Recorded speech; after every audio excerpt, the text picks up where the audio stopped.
हे शिवदंतर भोला भिकंतर, हे शिवदंतर भोला भिकंतर, गौरा बियहन जाले हे, गौरा बियहन जाले हे।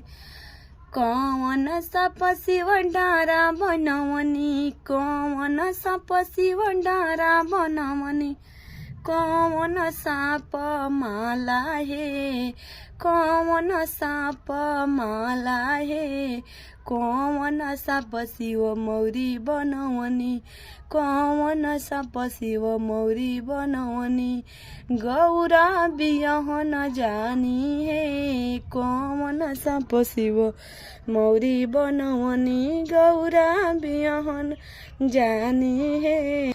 हे शिवदंतर भोला भिकंतर, हे शिवदंतर भोला भिकंतर, गौरा बियहन जानी हे, गौरा बियहन जानी हे।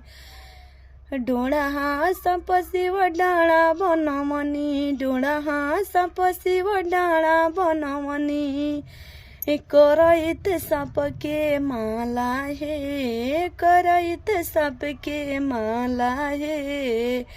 गहुअन साप के मौरी बनवनी, गहुअन साप के मौरी बनवनी, गहुअन साप के मौरी बनवनी, गौरा बियहन जानी हे, गहुअन साप के मौरी बनवनी, गौरा बियहन जानी हे।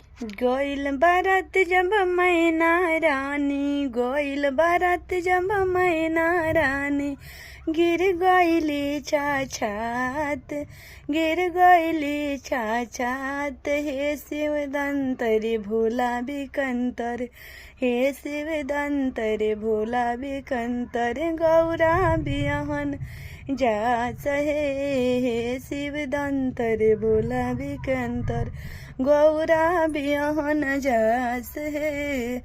कलसा के ओते ओते बोलेली गौरा दे, कलसा के ओते ओते बोलेली गौरा दे। हे स्वामी बदल दी रूपवाया पान, हे स्वामी बदल ले रूपवाया पान। देखी रउआ रूपावा के हंसता रे गौआ समाज, देखी रउआ रूपावा के हंसता रे रूप गौआ समाज। कलश के ओते ओते बेलेली गौरा दे, सुनी प्रभु वरज हमार, तनि सुखी बदल दिए प्रभु रूपावाया पान। देखे ना जे हंसता रे लोगवा समाज। हे गौरी दंतर भोला भिकंतर, हे गौरी दंतर भोला भिकंतर, गौरा बियहन जानी हे। इतना वचन जब सुननी शिव गुरु, इतना वचन जब सुननी शिव गुरु, धलेनी दुल्हा के बना लिहनी दुल्हा के भेसवा अपन।